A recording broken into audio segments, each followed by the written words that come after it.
สบายดีข้าพเจ้าที่มาแนะนำวิธีการป้อนข้อมูลการเกิดอยู่ในระบบNewborn Feedback โดยใช้โปรแกรม AppSheet ซึ่งโดยนำใช้โปรแกรม AppSheet ในโทรศัพท์มือถือเนาะซึ่งพวกเราได้ติดตั้งและก็ได้มีระบบแล้วเนาะเป็นที่ป้อนข้อมูลเข้ามาที่ AppSheet นี่เนาะแล้วเราจะเห็นว่าในเมื่อเราเข้าไปเพื่อทำอิฐเนาะถ้าว่าพวกท่านเข้ามาเป็นครั้งทำอิฐนะ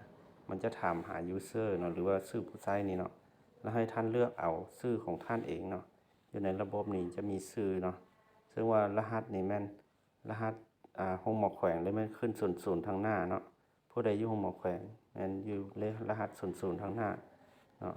และอยู่วังเวียงก็สิมี05เนาะรหัส05ชื่อของรหัสเมืองคือเมืองเพืองจะเป็นรหัส06เนาะแล้วก็ตามด้วยชื่อผู้เกี่ยวเนาะเพื่อให้ลงสำหรับผู้บ่มีชื่อบ่มีรหัสแม่นอยู่แผนกสาขาแขวงเนาะข้าพเจ้าที่ลองเฮ็ดตัวอย่างของดร.คำตันเนาะอยู่ห้องหมอแขวงเนาะหลังจากเข้ามาแล้วก็เฮาก็จะป้อนข้อมูลใส่เนาะป้อนข้อมูลใส่เพื่อให้ระบบนี้ป้อนข้อมูลเข้าได้เนาะหลังจากนั้นเฮากดล็อกอินถ้าว่าท่านเข้าไปเทื่อทำอิฐแล้วมันจะถามเนาะแต่ครั้งต่อไปบางเทื่อมันจะจำไว้เนาะแล้วมันก็จะบ่ถามอีกเนาะสำหรับการล็อกอินเมื่อเข้ามาแล้วเนาะท่านจะเข้ามาที่หน้าหลักเนาะหน้าหลักอยู่ในโทรศัพท์มือถือหน้าหลักแล้วก็มีหน้าเบิ่งรายงานเนาะมีเพื่อลิงก์ไปหานั้นท่านเฮามาป้อนข้อมูลเลยเนาะเฮามาที่อันที่1เลยเนาะป้อนข้อมูลนี่เฮามาที่เพิ่มใหม่เนาะคลิกใส่นี่ที่จะเพิ่มใหม่เนาะหรือว่าแบบฟอร์มการป้อนข้อมูลนี้จะปรากฏขึ้นมาเนาะเราจะเห็นว่ามีแบบฟอร์มยาวลงมาเนาะจากนั้นเราก็ดำเนินการป้อนเลยเนาะสำหรับ ID นี่แม่นระบบจะกำหนดมาให้อัตโนมัติเนาะพวกท่านจะบ่สามารถแปลงได้แล้วก็ระบบจะเป็นผู้กำหนดให้ซึ่งจะมีปีเนาะเดือนวันที่โมงนาทีแล้วก็วินาทีเนาะ2ตัวเลขใดจะแม่นคือทำอิฐนี่แม่นปี2025เดือน1เนาะวันที่10 12:33 นาที23วินาทีเนาะหมายความว่าเวลาท่านป้อนยามใดมันจะโชว์ยามนั้นเนาะแล้วก็วันที่รายงานเนาะวันที่รายงานนี้ก็เป็นมื้อที่เฮารายงานให้เลยเนาะถ้าว่าเป็นมื้อนี้เนาะมันจะโชว์อัตโนมัติมื้อนี้เนาะถ้าว่าเฮาป้อนของมื้อใดเฮาก็เลือกเนาะสมมุติเฮาป้อนมื้อของมื้อนี้ก็ถือว่าโอเคถ้าป้อนมื้อวานเฮาก็เลือกวันที่9สินะเนาะสมมุติว่าข้อมูลมื้อนี้มันรายงานมื้อวานสิเนาะแล้วก็จากนั้นละแม่นลำดับผู้ป้อนเนาะสมมุติว่าผู้นี้ผู้ทำอิฐเฮาป้อนมื้อนั้นสมมุติมี3คนเนาะเฮาก็ป้อนผู้ทำอิฐก่อนชื่อและนามสกุลนี่เนาะเฮาก็พิมพ์ชื่อเข้าไปชื่อพ่อแม่นเท่าสีสิเนาะเท่าสีแล้วก็ชื่อแม่มันหยังชื่อแม่แม่นเท่าสีบวกนางน้อยสิเนาะเห็นบ่แล้วแต่ชื่อเขาตัวจริงเนาะแต่ชื่อน้อยของแม่ถ้ามีเฮาก็พิมพ์ใส่สมมุติว่าเราชื่อน้อยแต่ว่าเขาจะมักอื่นชื่อเราอยู่บ้านแม่นนางตุ้ยสิเนาะแม่นนางตุ้ยสินะเนาะเฮาก็ว่าชื่อเล่นแล้วเนาะว่าซั่นซะชื่อน้อยหรือว่าชื่อเล่นแล้วนะอายุเนาะสมมุติว่าอายุของเรานี่แม่น24ปีเนาะสมมุติว่าแล้วเฮาก็มาเลือกเมืองนี้ตัวอย่างว่าแม่นเมืองเพืองสิเนาะบ้านนี่ก็เลือกเอาบ้านนี่มีบ่อยู่ในบ้านนี้สมมุติว่าคันชอบเฮาก็พิมพ์เช่นนี้ว่าบ้านนาทองเนี่ยมันจะส่งออกมามีนาทอนี่เขาก็เลือกเอาเนาะนี่มันจะไวขึ้นเนาะหน่วยถ้าว่ามีเฮาก็ใส่เลขหน่วยเข้าไปถ้าว่าบ่ฮู้เฮาก็อาจจะบ่ใส่เนาะบ่อนเฮ็ดเวียกก็คือว่า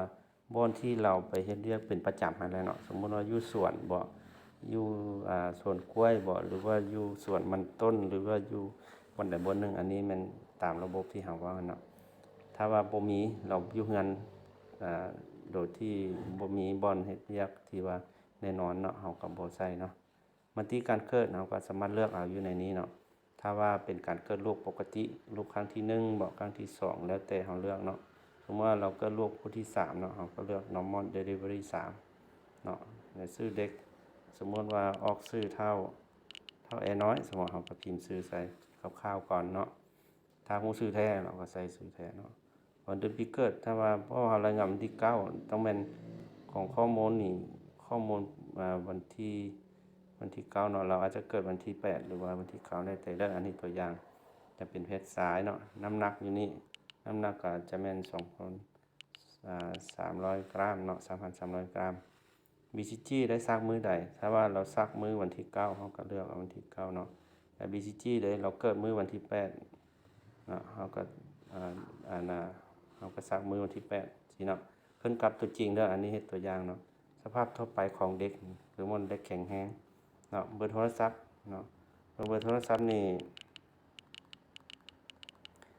อันนี้มันเบอร์โทรศัพท์ตัวอย่างเนาะถ้าว่าเป็น020ก็ต้องแม่นครบ8ตัวเลขคันว่า030ก็แม่นพิมพ์030แล้วก็มี7ตัวเลขเนาะหมายเหตุถ้ามีเนาะเฮาก็พิมพ์ใส่เด็กผู้นี้เป็นจังได๋เนาะถ้าว่าเฮามีเฮาก็พิมพ์ใส่หรือว่าเฮาบ่มีเฮาก็บ่ใส่หยังเนาะบัดนี้ระบบมันจะออกชื่ออัตโนมัติมาผู้ป้อนข้อมูลผู้ป้อนประจำการแม่นอยู่ห้องหมอแขวงผู้ใดเป็นผู้ป้อนจะโชว์ของผู้นั้นขึ้นมาเนาะระบบจะโชว์อัตโนมัติและเฮาก็บ่สามารถแปลงได้อีกและอันนี้เป็นข้อมูลเพื่อเฮ็ดระบบรายงานเนาะหลังจากนั้นเฮาจะกดเซฟเนาะ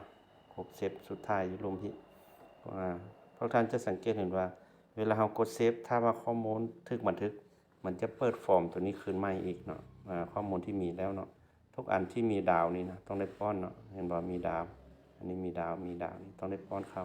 ตัวใดที่บ่มีดาวเนาะคืออาจจะบ่ป้อนก็ได้ถ้าบ่ฮู้เนาะชื่อต่างๆเนาะฉะนั้นเฮากดเซฟเนาะกดเซฟเห็นบ่เห็นบ่มันเนี่ยฟอร์มจะเปิดขึ้นมาใหม่เพื่อเฮาจะป้อนผู้ที่2เนาะหรือผู้ต่อๆไปเนาะว่าให้เสียเวลาไปเปิดฟอร์มใหม่นะนี่ระบบเปิดให้เองเนาะเราก็เริ่มป้อนผู้ต่อไปเนาะผู้ที่2ก็จะเป็นในมื้อเดียวกันหั่นเนาะเราก็ต้องเอาเป็นผู้ที่2เขาก็ลำดับ2ได้นี่วันนี้ลำดับนี่ต้องเป็น2ผู้ที่3ก็ต้องลำดับ3เนาะนั่นเนาะอันนี้เป็นการป้อนข้อมูลเนาะแล้วก็จะมีเพียงเท่านี้เนาะกรณีเฮาบ่ป้อนแล้วเฮาก็กดปุ่ม cancel ออกหรือว่าเฮากดปุ่มกลับคืนก็ได้เนาะกดกลับคืนก็ได้เนาะอันนี้ก็สามารถป้อนแล้วเฮาก็มาเบิ่งว่าถ้าเฮาอยากเบิ่งอันนั้นเฮาป้อนไปแล้วนี่มีแล้วบ่ในระบบเนาะก็มาเบิ่งอยู่ในที่ว่ารายงานแต่ละวันนี้เนาะเข้ามานี้แล้วเห็นบ่เฮาจะเห็นว่าวันที่9นี่เนาะมีรายงานเข้ามานี่ผู้นึงผู้นึงแม่นบ่ผู้นึงได้วันที่9เฮาก็ติ๊กเข้าไปเห็นบ่รายงานอยู่ไสอยู่ห้องหมอแขวง